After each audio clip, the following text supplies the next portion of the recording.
So many of our OT colleagues sharing the same space in person and online. And we're going to start the day with a land acknowledgement. So St. John's is home to a rich, diverse, and vibrant urban Indigenous community located on the ancestral and unceded territory of the Beothuk. The lands and waters in and around the city have traditionally served as a gathering place for the Mi'kmaq. The broader region of Newfoundland and Labrador continues to be home to diverse Indigenous peoples, including First Nation, Inuit, and Métis. We honor and pay respect to the past, present, and future caretakers of these territories. For anyone outside of St. John's that would like to add their acknowledgement in the virtual chat, feel free to do so. So when we set out to plan our first big event since the pandemic, our hope was to reach as much of the membership as possible. So I'm very pleased to say that we have OTs from each of our zones represented here today. Shout out to Lab Grenfell and Western and Central and Eastern.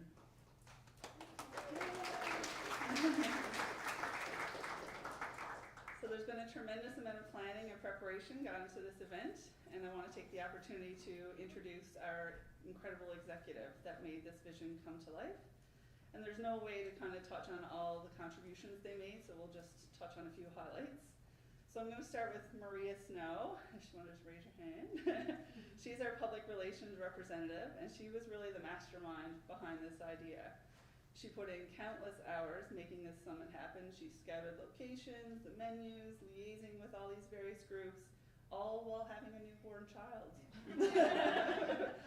So there's no words to kind of describe how amazing she is at event planning. Next we have Samantha Ash. You want to wave? There you go. She's our education representative, and she was instrumental in arranging to have Adam Lyons our speaker for the education event on Friday. And that went very, very well, and so we're very pleased about that, and she did an amazing job. Jess Sampson is our digital media maven. She's outstanding. She created these nice swag bags we have. She did our graphics, all the design work, countless other technological feats that astound everyone over 40 on that committee. To say that we would be lost without her is an understatement. Jess Kiley is our secretary. She bombarded you with all those countless emails, and it takes a lot of organizing and communication to make this event happen. So she put a lot of thought and time into when to send messages and trying not to overload your inboxes, so thank you.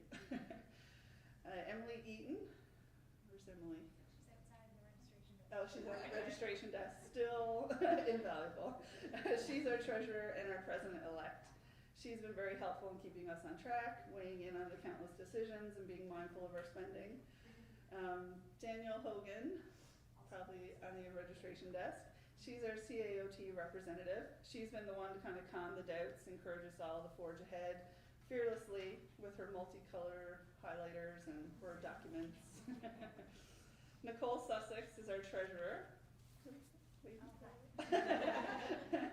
Danielle and I recruited Nicole with the promise that it would be an easy job, and then we gave her 94 e-transfers and countless payments to track. She still likes us, and she's done an incredible job trying to rein us in and give us the reality checks when we needed it. Last but not least, our fearless past president, Megan Mahoney. She's been the longest reigning NLAOT president, saw us through the pandemic. She's had all the answers and reminded us of what we needed to do, all with a smile and a laugh. She is always joking and brings the humor, but honestly, her guidance and wisdom has been invaluable to our executive. Again, I welcome you all, and I hope you enjoy the day, and I'm going to hand it over to Maria now to do the housekeeping items.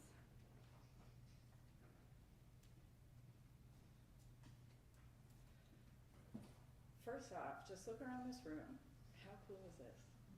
Right? I think we have about 54 people in person today. Over the 2 days, we have 94 participants in this.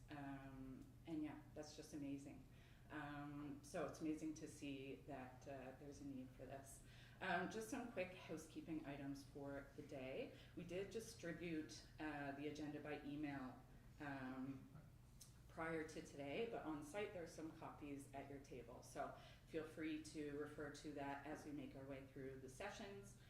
We are navigating a hybrid delivery model today and coordinating also with Dell. So So we're going to try to keep to that schedule as closely as we can. We have a longer break scheduled in later in the morning and some shorter breaks throughout the day between presentations to kind of help with this. If on one of those breaks you think, I'm going to pee my pants, the bathrooms are just across from this room. Okay?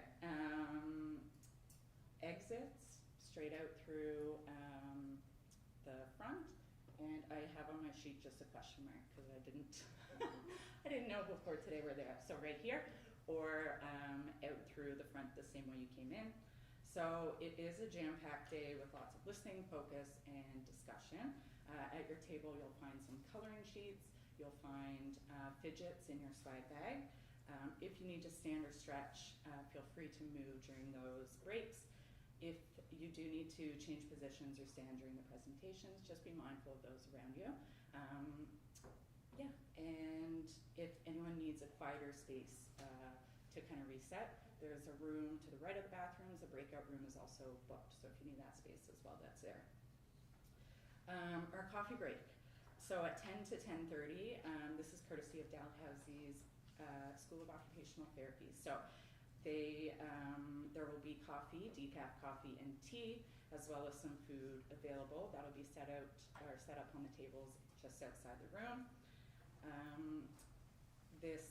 A reminder, after that break, we're going to try to be back in this room by 10:25.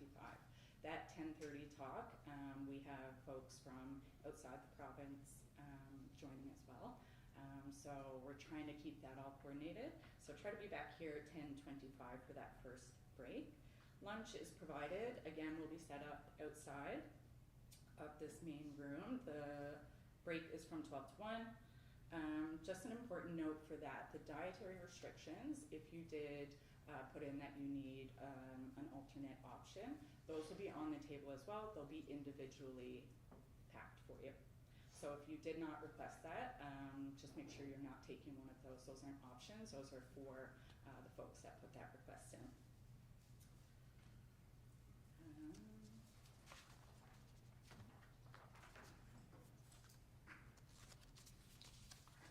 Links. So right now we are using the morning link, the AM link, for the 10 o'clock, the 10:30 lecture. That's a separate link, the Kelly Bang link. And after lunch, we'll be switching to the afternoon link. So that's for all you folks online. Okay? Questions for presenters. They will take questions following their presentation as time allows. For those in person, we'll just kind of go around the room. And anyone online can put that in the chat, which will be monitored as well. Depending on the number of questions, we just might not have time to have all those addressed. If you're on site or virtual, you can send me an email if you have any questions. I'll have my phone close by, and feel free to grab me for questions throughout the day, or anyone at this front table as well. Before getting started, just to highlight a few others involved in making today happen. Thank you to Holiday Inn for hosting and catering the event. Thank you to Signal Digital Media, so Luke is here helping coordinate all of this, offering the hybrid environment, to Dalhousie University School of OT for reaching out to collaborate and sending Nikki as well, and coordinating with all of this.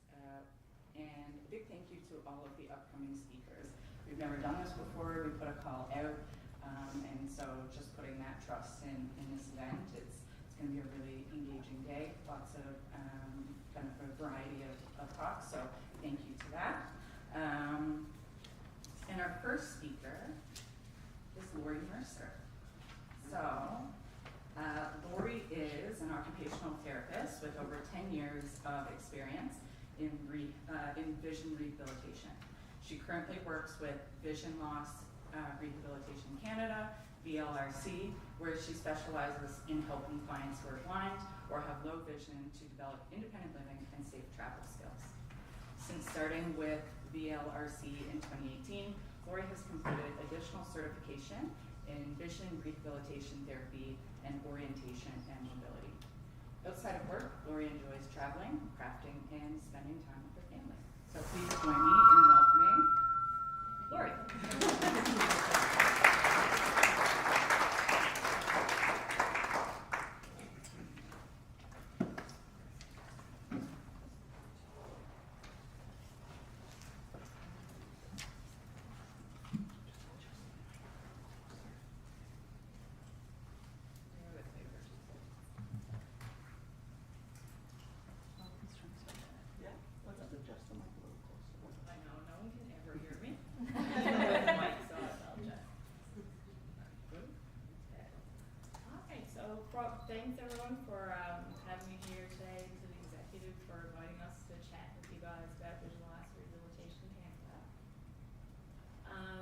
heard yesterday was awesome, so I'm hoping I can kick off this morning being the first speaker, keep the ball rolling. And really just, I'm here to give you guys an idea, basically a general overview of like what our services are, give you an idea of the team that we have here in Newfoundland, and how we can really help some of the clients that you guys may come across in any like acute care, inpatient, or community settings. I don't know where to click this on. Alright. So Vision Loss Rehabilitation Canada. So we are a national healthcare organization that provides vision rehab services for anyone, any individuals who have been impacted by vision loss. Our organization has actually been around for over 100 years. We've been providing services first as CNIB and as VLRC since 2017. So to give you like a very brief history on like how VLRC came about, in 2017 CNIB basically went through like a restructuring of their organization. So they really looked at separating vision rehab services from things like peer support and advocacy programming.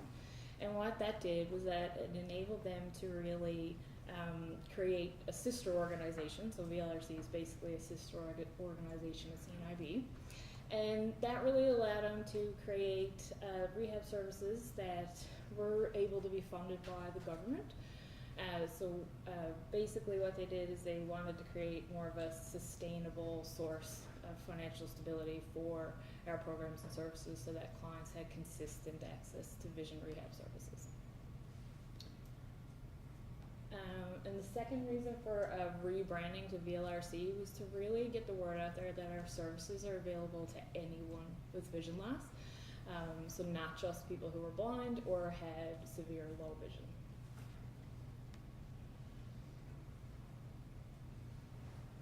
So VLRC, our mission is to provide high quality, integrated, and accessible rehabilitation services to anyone that's been impacted by vision loss.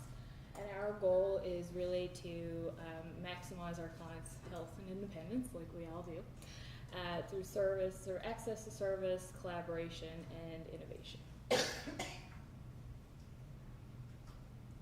So nationally, we provide service to over 34,000 clients. And I'm going to stress this point, there is no minimum visual acuity like related to referrals. So we will provide intervention services to anyone who's having difficulty with their activities of daily living due to a change in their vision. And so basically if you had a client that has like 20 over 50 vision, you know, they might still be working and driving. If they're having trouble reading medication bottles or finding their dark pen on a dark surface, you can like certainly send them our way. We're happy to help in any way possible. They don't have to be legally blind in order to access our services. So typically, most of the clients that we see have low vision. It's about less than 10% of our clientele that actually have no light perception. The majority, so we provide intervention to all types of vision loss. So most of the eye conditions we do see are age-related macular degeneration, glaucoma, diabetic retinopathy, retinitis pigmentosa. And more recently, we've been getting a lot more referrals to anyone who's experienced vision loss or visual function deficits post-stroke.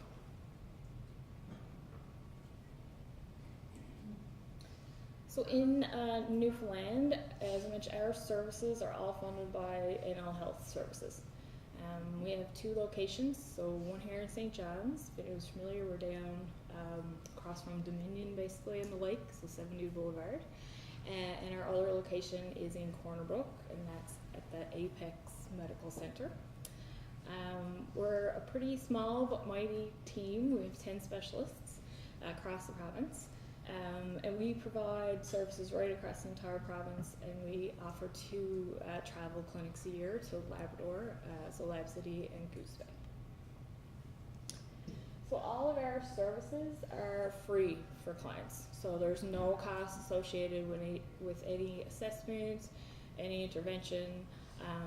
Basically the only cost that a client would experience would be if they're recommended to have an adaptive aid or a low vision technology, that sort of thing.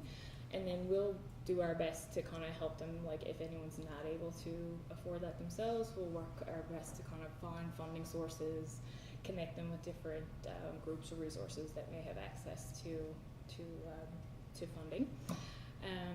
We are able to provide, so anyone that needs a long white cane or a standard cane, we are able to provide those for free, and that's I believe we're the only province that's able to do that, and that's due to a partnership with the Lions Club, so they provide funding for all canes. And we also have a new partnership with the non-insured health benefits program. So any clients that are eligible for that program, we would be able to help them like fill out the assessment form and apply for funding for assistive technology. Okay, so our team, pretty much across the country, nationally, all teams are similar. There may be a few specialists that differ, but for the most part, we are relatively all the same. So our team consists of client navigators, low vision therapists, vision rehab therapists, orientation and mobility specialists, assistive technologists, OTs, counselors, and early intervention specialists. So all of our low vision O&Ms, you'll hear me say O&M a lot, assistive technologists and independent living specialists or vision rehab therapists, we're all certified through ACVREP, so it's the Academy of Certified Vision Rehabilitation and Education Professionals, and so that's like an international accredited certifying body similar to CAOT.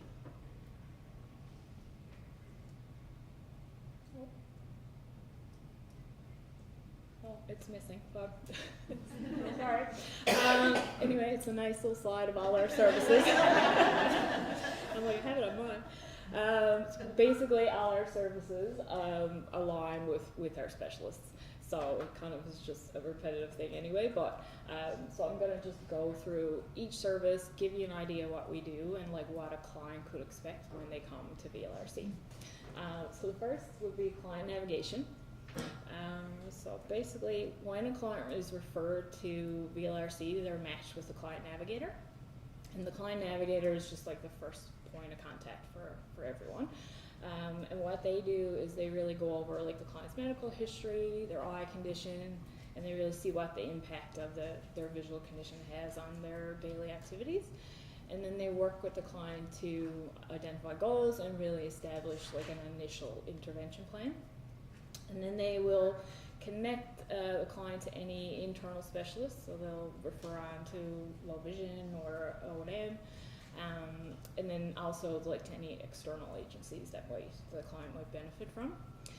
And the client navigator is kind of the person basically who oversees the entire rehab process, so they make sure that the person is like having all their goals and needs met, and that they've gotten and received all the services that they require. Low vision therapy, so any client who is referred to us that has low vision is referred like typically immediately to a low vision therapist for a functional vision assessment. And what the low vision therapist does is they really get into like in depth of what their visual function is, so they'll look at like their visual acuity, visual fields, contrast sensitivity, depth perception, ocular motor skills, just to kind of get an idea of how efficiently that the person's able to use their vision. And then they'll recommend and fit the client with any adaptive aids, or low vision devices, and non-optical aids. So the benefit of what I consider to be the best part of low vision therapy is that they can take the time to really give the client a good level of education around their visual condition. Give them lots of time to ask questions and develop a good understanding of, you know, if they have glaucoma, what is that, and how does it impact me moving forward, and what's the prognosis, that sort of thing. So they also provide training on the assistive devices, and so things like handheld magnifiers, digital magnifiers, closed circuit televisions, anything that's really going to enhance their residual vision.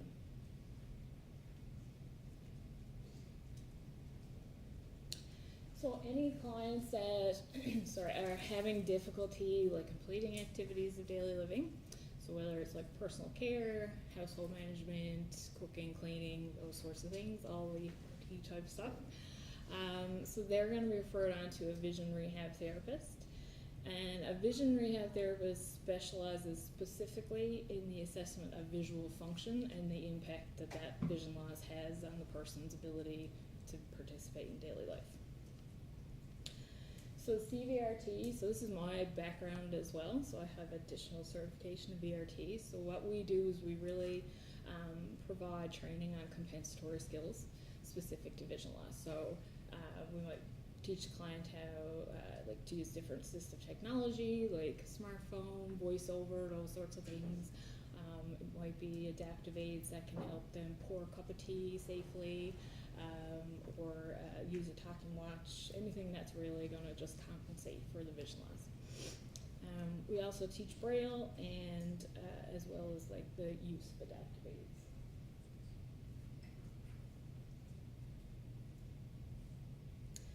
So any client who is a potential fall risk or has fallen, or they're just experiencing difficulty navigating out in the community, they're going to be referred to orientation and mobility or an O&M specialist. And basically the O&M specialist is going to complete a really in-depth assessment of their travel skills, so how well they're actually able to get around the environment, maintain orientation, and travel safely and independently. So what the O&M instructor will do is that they will teach clients self-protective techniques, things like sighted guide, and then actually how to use a long cane or a white cane. The visual function skills, they work on teaching clients how to use the functional vision that they have effectively in order to navigate. They teach things like sensory awareness, concept development, spatial mapping, and then non-visual and visual techniques in order to navigate street crossing safely.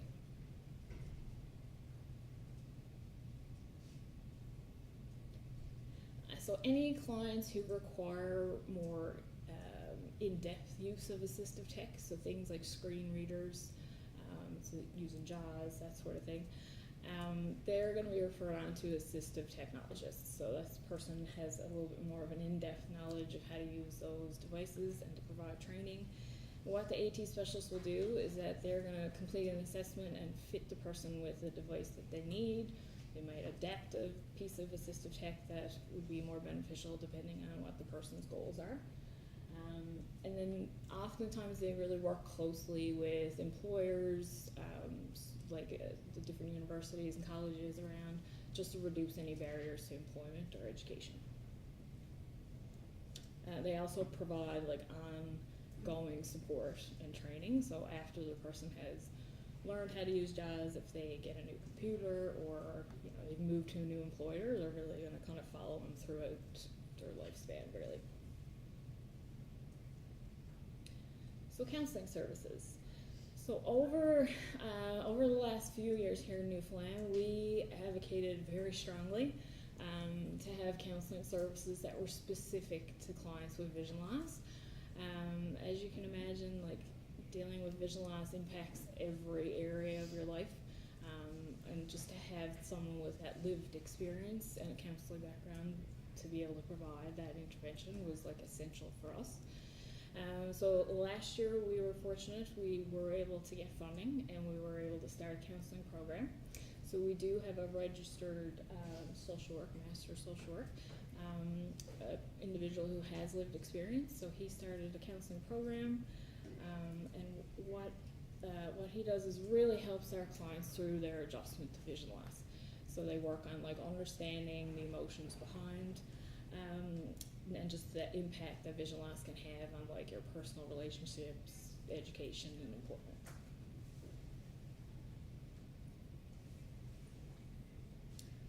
So early intervention.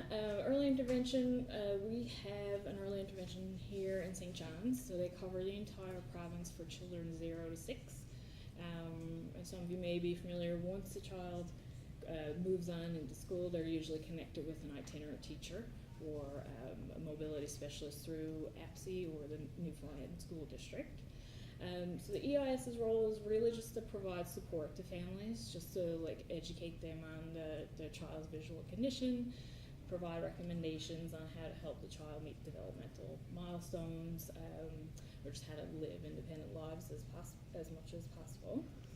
And then they do work collaboratively with the different multidisciplinary teams. Okay, so how can VLR help? So as mentioned, the majority of our day-to-day tasks are really driven by vision. So vision loss can impact every area of a person's life and abilities. So how we can help is that we can help our clients by really providing that in-depth assessment of visual function, providing them education on their visual impairment, and helping the client to develop like an individualized rehab plan that's going to help them kind of build the skills that they need to live safely and independently. So we'll also provide training on compensatory skills, provide training on the variety of various assistive technologies, and provide recommendations on environmental adaptations or modifications that may enhance accessibility. That's like at school, home, work. We'll also provide O&M training to increase their safety with travel out in the community. And as I mentioned, provide counseling and connect clients with other community agencies. So I read somewhere that it's good to have a little bit of a call to action at the end of the presentation. So here's mine. So basically 3 points on how you guys can help moving forward. So the first would be to screen your clients. So if we say clients, it might be patients for you guys. So really take the time. It doesn't have to be like a formalized assessment or anything like that, but just ask the questions. If they've had any changes in their vision, are they having trouble doing different tasks, or have they stopped doing any activities because of vision loss? And then really promote vision health. So if the person is having issues, ask, are you connected with an optometrist? When's the last time you had an eye exam? Because I often hear, when I was 20, and they're like 50 or 60, so it's a long time. So if it's more than 2 years, really encourage them to reach out to an optometrist and have an updated eye exam. And then the last would be to refer on to VLRC. So for our referral process, so we accept self-referrals. So a client can self-refer, or obviously referrals by health professionals. So I already see people doing it, but you can click the link, which I guess we'll send out the presentation.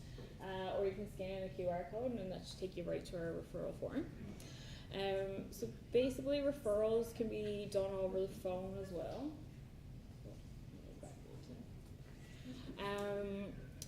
Referrals can be done over the phone. You can connect with our registrar, Amy, so she's her contact info is here.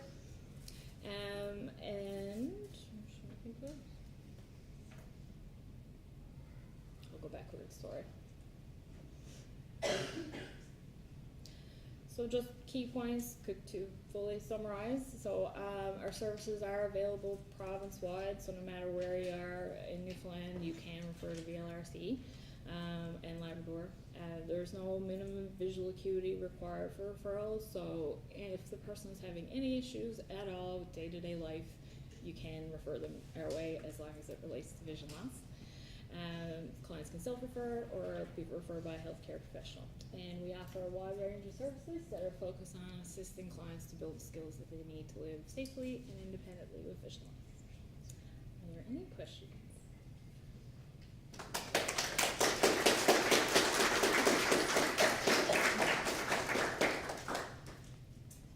I have a couple of questions for you. Sure. Kipper. So that was excellent. Thank you very much. I always did wonder what happened there with CNIP, VLRC. We still get that question all the time, yeah. So a couple of questions. For some of those, your sort of outreach, you've got people in Labrador. It sounds like you're going, is it once a year, twice a year to Labrador? Twice, yeah. Usually like fall and spring. Okay. Yeah. And is there any support for travel if anybody is coming from that's something that, like, you mean if they were coming into St. John's for? No, well, anywhere, yes, so if somebody. Oh, no, we will travel to the client. Well, let's say, for example, they don't live in Goose Bay and they live on Coast Labrador and they have to come in. Yeah, we'll travel to them. Oh, really? Yeah, that's part of like our, I guess, the traveling clinic. So it typically ends up usually being Lab City or Goose Bay, but we Yes. have gone to like Macovey, Postville, all Oh sorts my of goodness, places. that's Yeah. amazing. That's really great. And then, any chance for home and community visits then? I'm guessing sometimes. Oh, that is so happening. so basically we do, at our office we do have like an assessment room, clients can come in, but then most of our work is done in the community. Okay. Yeah. That's really good. And I'm sort of thinking now about one of my recent clients who I did like a pre-driving skills assessment for. Okay. She's not diagnosed with anything in terms of visual loss. Right. She has cerebral palsy. But based on the screening, we're seeing some concerns where she's really not scanning the whole environment. Mm. And that's going to be a problem for driving, yeah? Yeah. And so, we did recommend an updated optometry assessment, but I just don't know that visual acuity is actually the issue. Right. So Right. could be with CP, could be like ocular motor. That's what I'm thinking. So could she be an appropriate referral, possibly? Definitely, but what I would suggest there is that I don't know if you guys have a presentation by Dr. Sarah Hutchins, the Vision Development Center. Yeah, well, settings. Yeah, so she really looks at the in-depth, like ocular motor function and that sort of thing. And like I would gonna go that route first, Okay. and then refer to us if needed. Yeah. Yeah, for sure. Thank Yeah. you. There's a question online, would services be virtual outside of the NLAOT or in person? So some of our specialists provide virtual services, specifically assistive technology, and we can coordinate some virtual services, but things like vision rehab, where you're like really dealing with cooking skills and that sort of thing. Like we can't really offer that part virtually.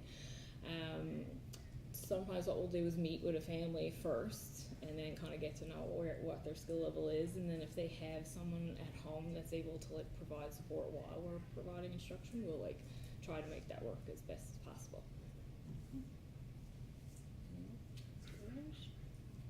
How long do they usually stay on your caseload, or do you follow them? That's always a good question. So we do provide services throughout like someone's entire lifespan. So like they're on our caseload for like specific goals. So it really varies depending on what the goals are. We also do have clients who may be on our caseload for, it could be up to a year, because it depends on like the level of sight loss. So if it's someone who's born with vision loss versus someone who experienced vision loss later in life, like you have to work on a lot of different skills, so it takes more time. But generally, and I guess I should touch on like wait times and that sort of thing. So for referrals, pretty much we're only about like a 2-week wait period, so we're able to see clients pretty fast and get in there and kind of give them the help that they need. I just got a question about how soon you want people, because I see a lot of people with head injury and stroke. Yeah. So do you have an ideal time frame for when to Right start? away. Pardon? Right away. Right away? Yeah. Assuming they're able to participate. Yeah, so early intervention is key. So say I'll give you an example for someone who's had a stroke. I know sometimes people say, oh, wait 6 months before you see an optometrist or ophthalmologist. So we'll argue that the earlier you can get in, the better, because if you have someone who's experiencing vision loss, even if they make some gains or it improves, you still have someone that's potentially having difficulty with mobility, like Sure, leading up to that especially point. with the hemianopias and all that Exactly. sort of Yes, stuff. definitely. So we can kind of really get in, provide a client with education on what's going on, and obviously after they've seen an ophthalmologist. But it just so the earlier the better. Yeah.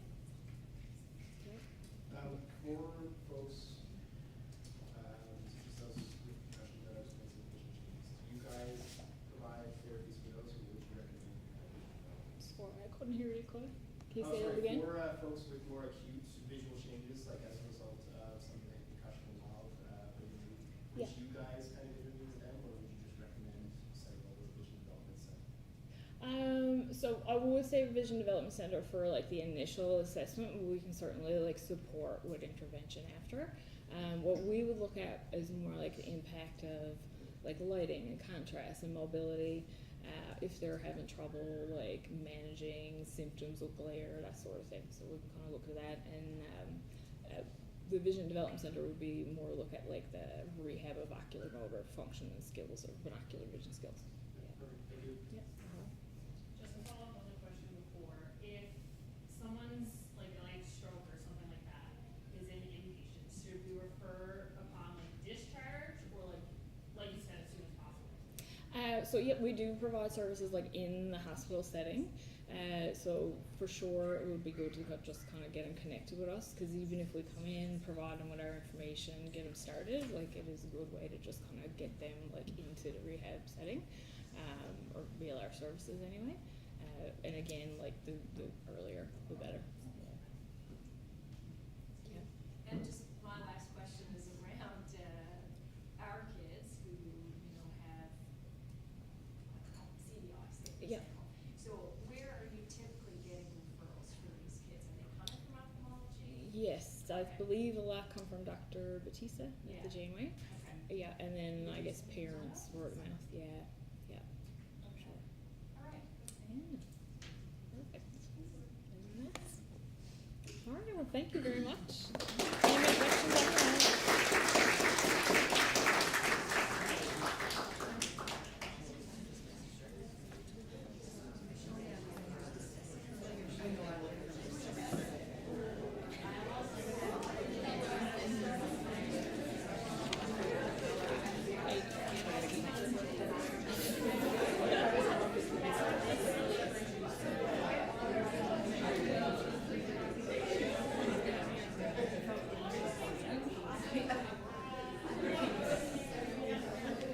Any more questions on that?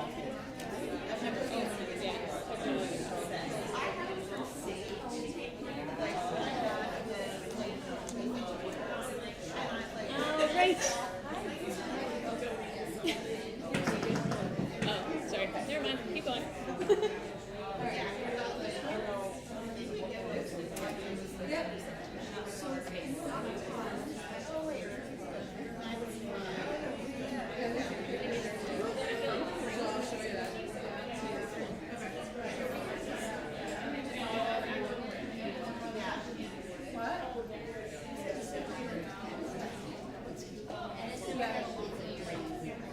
Yeah, and we got was that one compared to the other ones?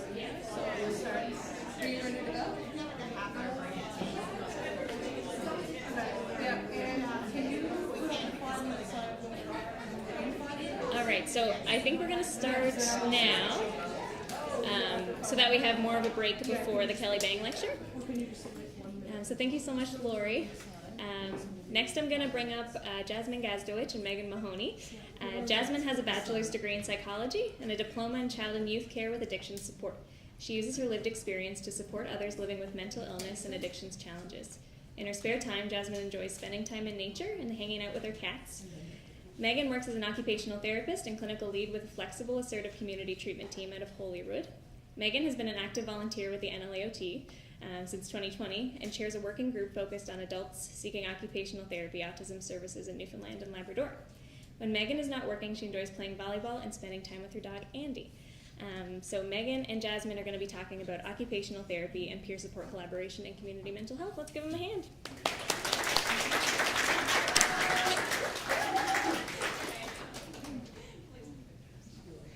Like, I know I'm not shy, but I always get nervous when I have to speak.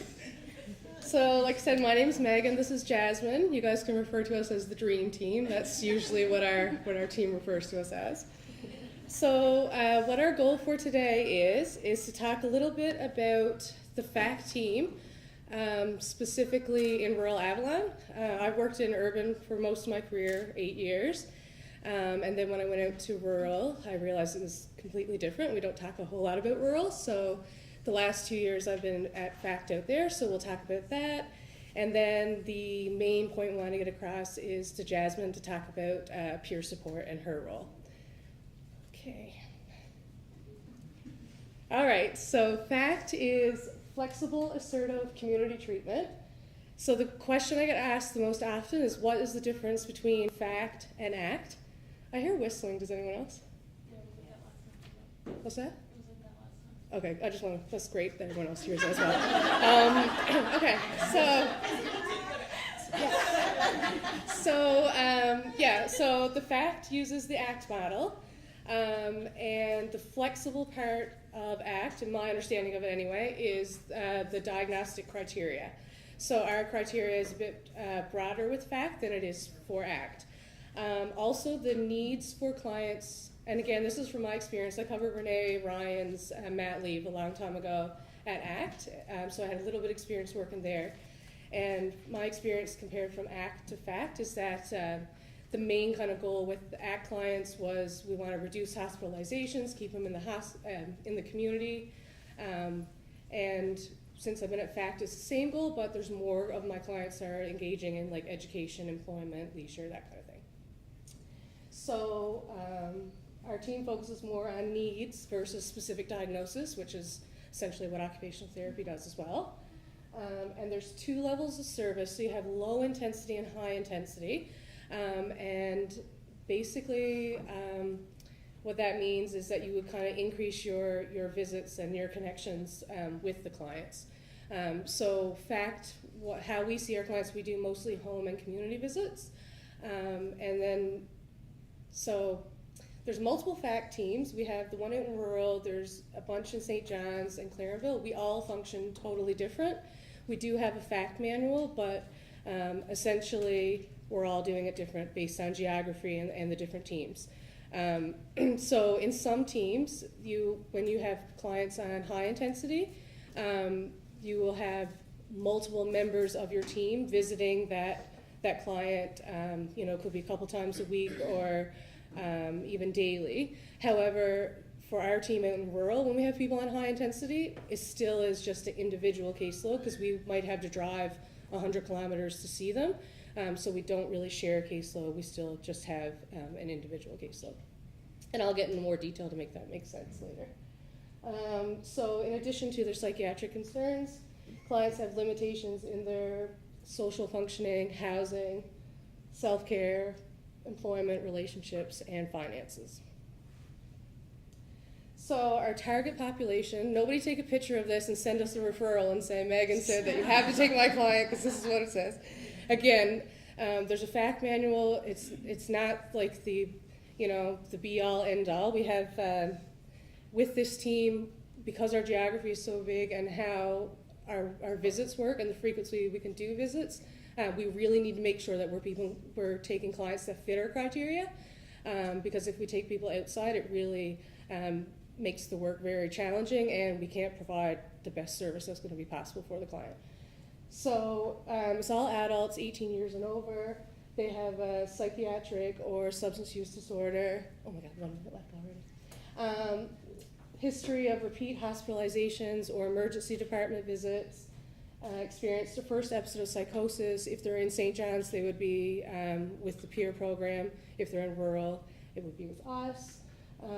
If they're subject to a community treatment order, and if they're considered high risk of physical, mental deterioration and not able to engage in other mental health services.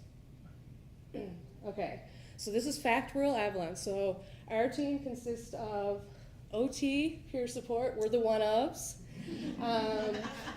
5 nurses, 2 social workers, one's the team lead, one's an addictions counselor, psychologist, she's there, she covers a really large area, so she's there for consultation, and our office admin. So how it works is all the healthcare professionals are case managers, and then we also work within our discipline. And then, so we have clients, our case management clients, and Jasmine is the peer supporter, so she has her peers, and it could be any of the case management's clients. And we cover a large geographical area in rural Avalon. So I'm talking, my clients are in Bay Bulls, Bay Roberts, Carbonear, Harbor Grace, Holyrood, Whitburn, Placentia. I drive a lot. Does anyone want to guess how many kilometers I drive in a 2-week pay period? Over 600. More than 600. 820. More than 820. Come on. 1,000 kilometers. I average 1,000 kilometers every 2 weeks. Okay? From Bay to Spare, one stop sign, failed my driver's license. So, 1,000 kilometers equates to 1.5 days of work. That's 1.5 days of work it takes me just driving. So you can see how in St. John's for the FACT team, if you got 10 clients on Water Street, you could probably see 10 of those in one day, essentially, right? For me, I average 2 to 3 clients a day, because if I'm driving an hour and 15 minutes to Placentia, I probably got about 2 visits, and my visits will be at least an hour because I'm driving that far. FACT in town, you might do 15-minute visit, you might do 20-minute visit.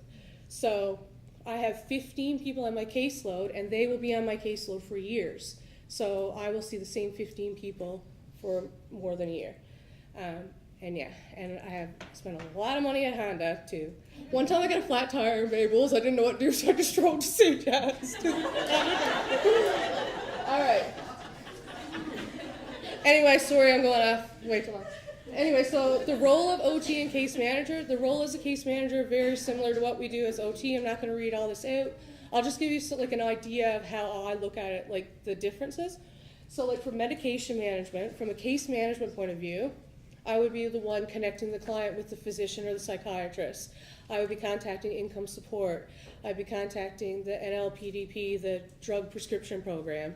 I'd be educating the client on the medication, probably go picking up the medication. I consider that like the case management part, and then the OT part would be, if they're having trouble remembering to take the medications, recommending blister packs, pill organizers, timers, that kind of thing.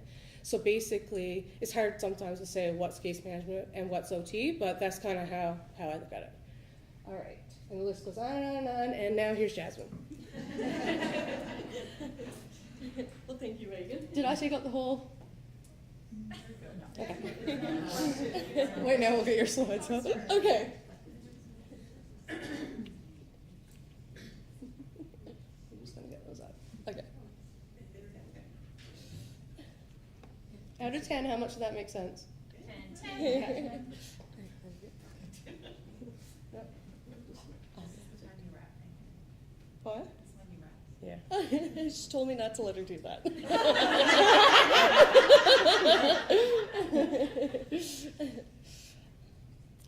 Did you want to start with your slides and then? Yeah, sure. we'll go Okay, on? so hi guys. My name is Jasmine, like Megan said earlier, and I am a certified peer supporter with the nonprofit organization LifeWise. So I am a contracted worker, which means that I am employed by and got all my wonderful training from LifeWise, but I get to be a part of the FACT team with Megan. Peer support is the act of supporting one another through a connection of shared or similar experiences. And this happens without a hierarchy, which I think is really beautiful because it kind of takes, that bit of pressure out of the mix by just being on the same level with that peer. So peer supporters, how does one become a peer supporter, you may ask?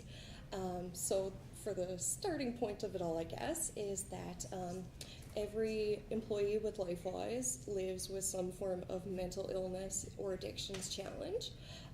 So because we are a lived experience organization, we have the opportunity to really get on the other person's level and use like our own experiences to support them through a difficult time.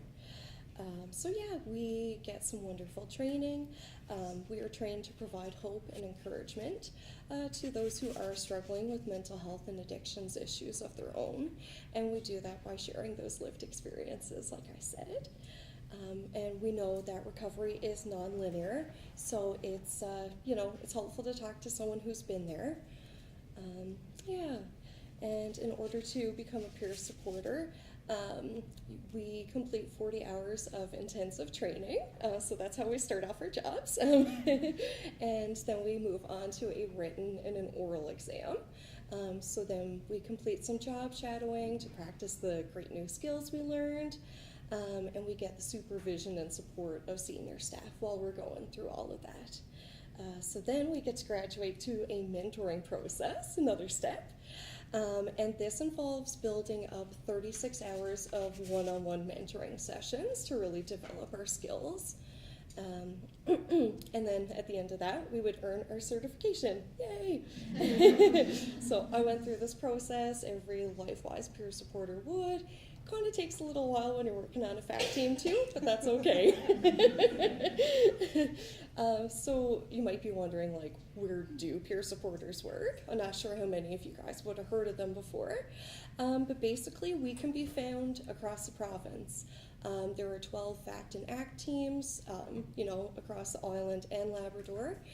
So there is one of us peer supporters on each of those teams, and we also have staff working within Doorways, Stella Circle, Thrive, the John Howard Society, and the hospital as well. So we're trying to get a peer support into a lot of different places to help meet people where they are and while they're going through these different life stages. So to get that good work out there. And LifeWise itself, in case you don't know, it is located in St. John's, 70th Boulevard, if you're ever looking for it. So they offer a whole bunch of great services. You can go in for a one-on-one peer support session. They offer virtual and in-person groups. So like Tuesday evening is always like an online peer support group. They also offer family support groups once a month as well, and I believe that's in person too. So that's a few of their great offerings on top of like public education. They do assist training and mental health first aid. And LifeWise also offers the Warm Line, and a newer service is the First Responders Warm Line. So this is run by, folks that have worked maybe on an ambulance before or in some kind of first responders role. So when you're connecting or reaching out to this service, you're going to be connected with someone that's been in a similar situation to you, not just like basic or like general peer support. So it's nice having that option for people because we all need someone to talk to about the stress in our lives and our work lives. So like Megan said earlier, me and her work together on the fact team, and I'm so happy that you're part of it with us. I feel that our roles complement each other really well. And we get to do all sorts of fun stuff together. We plan events to promote like leisure and social connection, because a big issue that we see with a lot of my peers or her clients is like isolation or like, just not really getting to live that fulfilling life. And we work to provide the holistic approach to wellness. And supporting people with every aspect of life, not just like the basic necessities.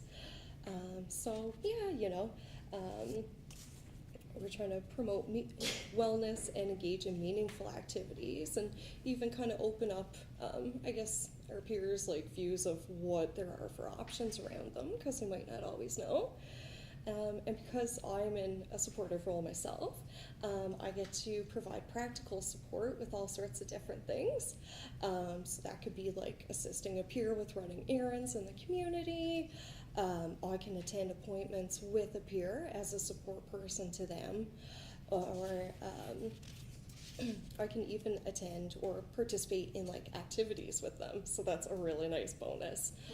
If it's all peer-led, so when I have a visit or a session with a peer, they're deciding how that wants to look based on what's going on with them at that point or what their needs are.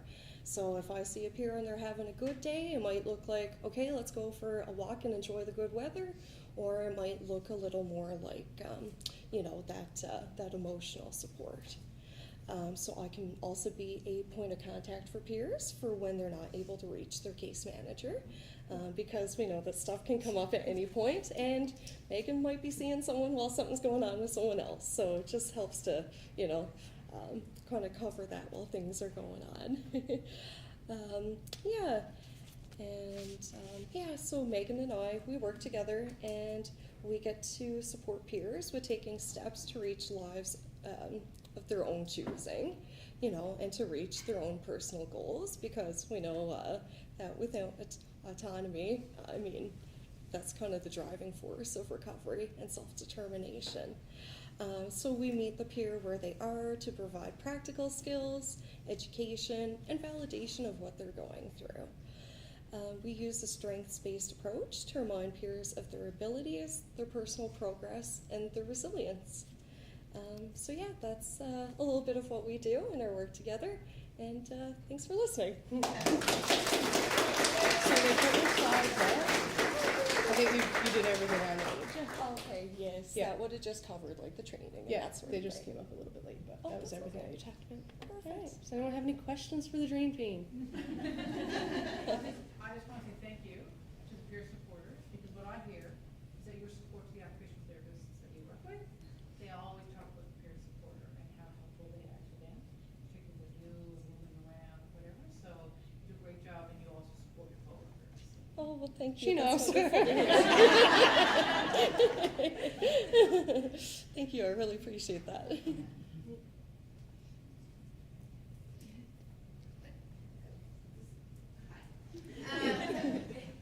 So, coming from my little long-term care brain that's this big. So, each person on your team is a case manager, essentially. So, like the 5 nurses, like you all have your own individual caseload.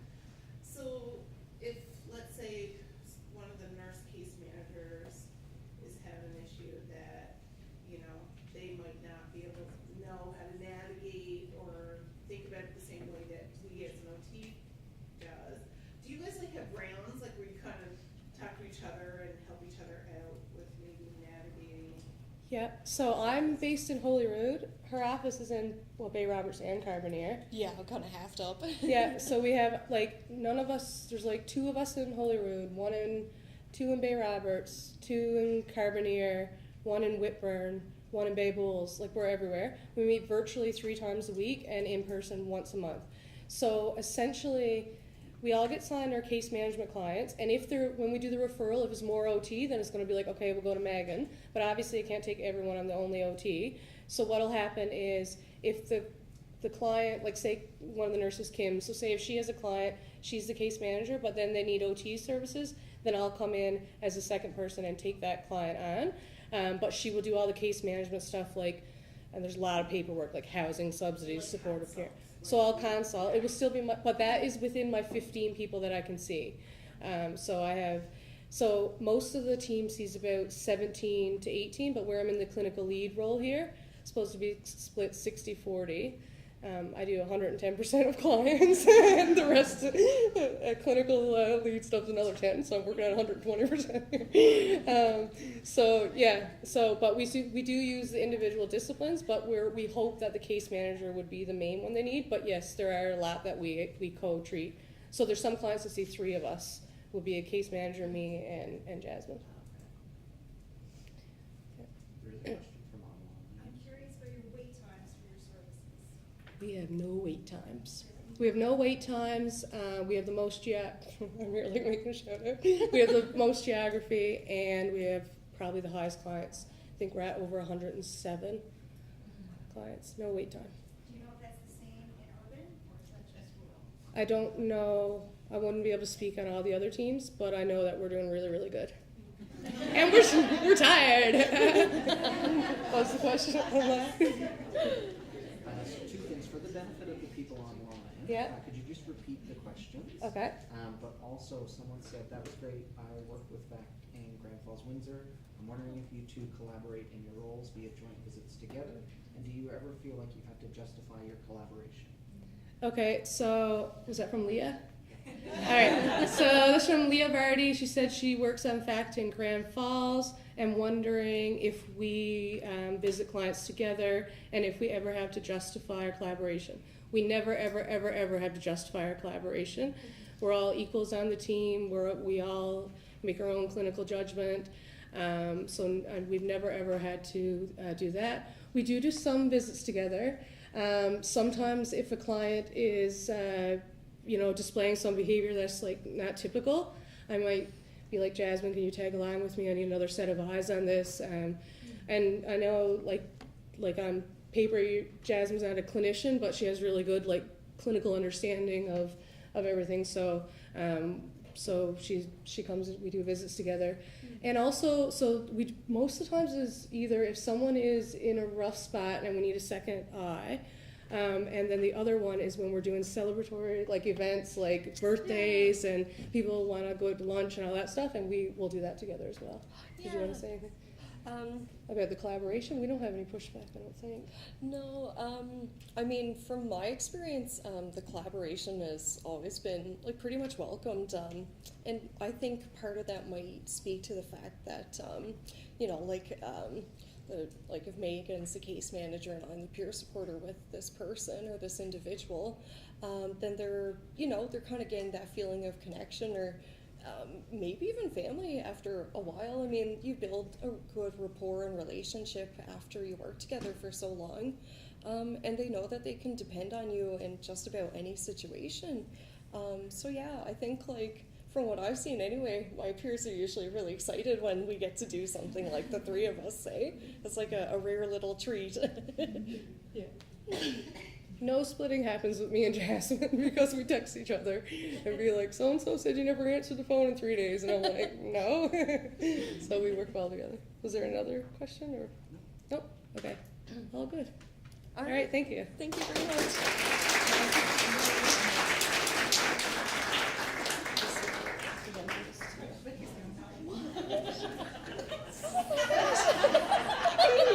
Can you get a picture?